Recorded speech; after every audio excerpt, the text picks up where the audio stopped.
What's up everyone, it is autumn once again in Forza Horizon 4, and you know what that means, a new weekly Forzathon challenge. So you're looking at right now the car that I'm going to be using for this. The thing is though, you can use obviously a selection of different cars. So I'm going to show you which cars you're going to be able to choose from, and we're going to kind of go through the challenges here. So obviously it is part of the festival playlist. It's going to count towards Horizon Autumn Season progression as well as the series progress. So we already did the first one, and the first thing you're going to need to know is just how to get into a classic sports car. Most people should know this by now, but you just want to go to My Cars, and when you go to My Cars, basically you just gotta hit the Y button if you're on Xbox. If you're on PC, I really don't know what the key is, but you just want to hit Filter. You're going to scroll all the way down. Pretty much I think it's like the fourth last one is where it finally will say classic sports cars. So you just click on that, that way it'll solo out just classic sports cars. And you can see all the options here. I highly recommend going with a legendary or an epic, and the reason being is they're going to have more skill bonuses that you can use your probably recently refunded car mastery points on. At first I was thinking about using my Capri because I already had a setup that would have been perfect for this, but I decided when I saw this to go ahead and use the 1969 Fairlady Z. This thing has two body kits, plenty of bumper customization. It's just a beautiful car, and I think it's a car that a lot of people will enjoy driving. So I made mine pretty much close to the top of the A class. That's as far as I could get it to go, actually. It's practically fully upgraded the way that I wanted to build it. It's not motor swapped, it is all-wheel drive swapped for the purposes of completing the Forzathon weekly challenges. It's a legendary car, so I will show you the skill mastery points that the car has, or I should say the car mastery perks that this car has. Now the top line is not important, but you do have 300,000 credits, you got a couple wheel spins. 250,000 skill score is what we're going to need.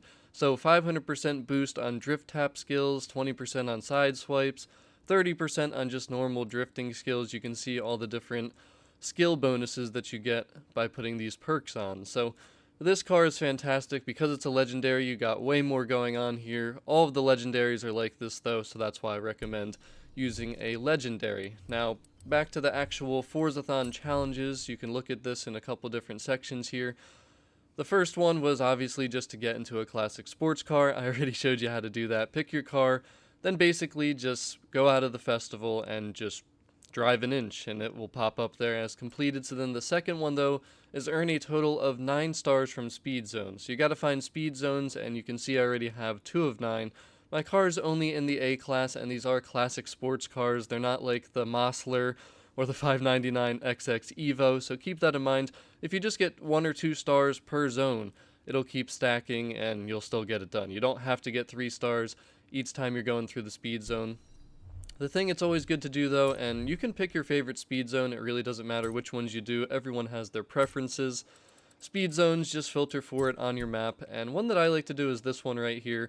It's pretty simple. 100 miles per hour is really easy to hit in practically any car that's A class or above. So we're going to go through this one. It'll take a total of 5 times going through it, and I already have 2 out of 9, so we're only going to have to do it 4 more times. But just to demonstrate what you have to do, you know that the goal is 100 miles per hour. So you just want to start far back, maintain some speed going into the zone. Remember, I still sometimes forget, when you go into the zone, traffic is ghosted, so you can go right through them, unlike Forza Horizon 3. And basically just try and go through the zone as fast as you can. The rainy weather is not helping you right now in autumn, but as you can see, I'm pretty easily holding 100 miles per hour here, so.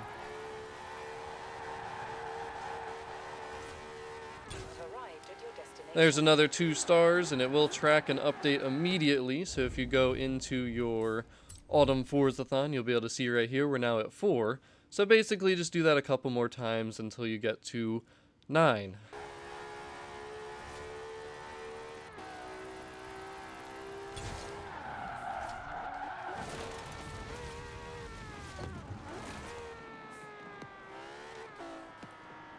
And there it is, spirited driving completed. So 1, 2, real easy, real simple, should not take you long at all.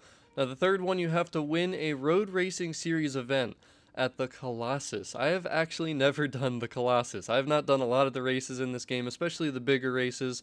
So we're going to take a look at this. To make it easy for anyone who doesn't know where the Colossus is, you just want to filter your world map once again. This time do it for road racing series, and we're going to look for the Colossus, which is right here. As you can see, I have never done it before. So the thing to keep in mind with this race is we do have to win. So I would definitely recommend doing it in solo, because you don't want to beat your friends and then not want to help them or something like that, because some people are like that. Just do it in solo. I would create a blueprint for it though, and the reason I say to do that, make sure you're in a classic sports car. You can set that up that way. And then also just take off the rain, make it easy for yourself, make the driving conditions as nice as possible, make it fixed so that it stays clear the entire time. Make it any time of day that you want. You could even make it summertime, but I'm going to leave it in autumn. There's no reason to switch that up. And all the other settings are going to be good to go. Then you just hit create blueprint. There it is. You just select that, and then you go do the race. In order to ensure that you win, I always recommend just going to your difficulty settings. Put it on new racer. Leave rewind on. I mean, there's no reason not to, especially if you're new to the game, if you're not the best at driving. This saves you from having any major mistakes, because you can just kind of hit rewind and be like, yeah, that didn't happen, I'm a good driver. Now obviously the faster you make your car, the quicker you're going to win this, the quicker you're going to complete it, because it is a longer 12-mile race. But I wanted to keep this car in the A class. I really don't feel like too many of the classic sports cars should be above that, just based on how they are, how they handle, and different things like that. Now I'm not saying you can't, there's no reason you can't make them higher than the A class. But me personally, mine's staying right here in the A class, and so far, first time I'm really racing this thing. Also, there was no reason for me to put new racer difficulty on, because I'm destroying everybody already.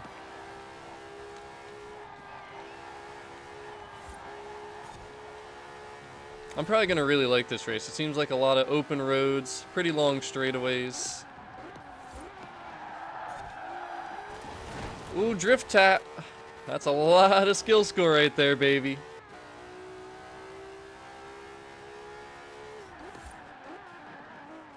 Braking on this car is definitely not amazing. But to make a car fast, sometimes you gotta deal with certain things. Just a little bit. I hate all-wheel drive swapping, but to be honest with you, I don't know why I did. I just thought about that. I'm so used to using cars like this for seasonal events where you have to play on like highly skilled or expert difficulty, so I like to have all-wheel drive just to make it as easy as possible. But considering how I'm blowing away these drivatars and I can play on new racer, I probably could have left this thing rear-wheel drive, and now I kind of regret all-wheel drive swapping it. At least we know we're going to win, right? We're not going to have to do this a second time to complete it for the Forzathon. I really like Colossus so far, though. Like I said, it's my first time doing it, and of course I just messed up right there. Got too confident going into that turn. Right as I'm saying I love the race. Of course, right? Typical Stevio. So you can see, though, if you build your car and then you put on a new racer, I mean, there's no one in Forza Horizon 4 that should not be able to win this race. I'm probably like a mile ahead of everybody else by now. Make sure you don't miss the checkpoints, man. I don't know why they only have it on the left side of the highway. Like, what's the point of that? It should be the whole highway. You should be able to use whatever side you want. And that is it. Okay, so it's about a 6-minute race in the A class. Not bad. Of course, it was my first time doing it. I'm sure I could have been a little bit faster if I would have known the race better, but not too bad. 6 minutes, 8 seconds in an all-wheel drive swapped 69 Fairlady Z. Honestly, wish I would have left it rear-wheel drive, but it is what it is. Never gonna give you up. Completed. So the final one then is to earn 250,000 skill score. Really not too bad, and I have a spot where I want to go to do that already. It's probably a spot we used to use that you guys mostly always use for things like this. It's been a while since we've had a bigger challenge like this, though, so you guys already know the spot, right? The airstrip. How can you not want to go to the airstrip for this? So basically just drive back and forth here, get as much skill as you can. don't let your skill chain stop, and we're going for 250,000 skill score. So I can't remember if there was a multiplier on the Fair Lady Z, but if your legendary car has a multiplier that goes up to 6, 7, 8, whatever, it's going to be different the amount of skill score you're going to need to get to, but the ultimate goal is 250,000 skill score. If my multiplier only goes to 5, that means that we need 50,000 skill score to get into our chain, because obviously 50,000 times 5 is 250,000. Good job, guys. Good math skills.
Oh my goodness, that would have been awful if the train would have hit me, dude.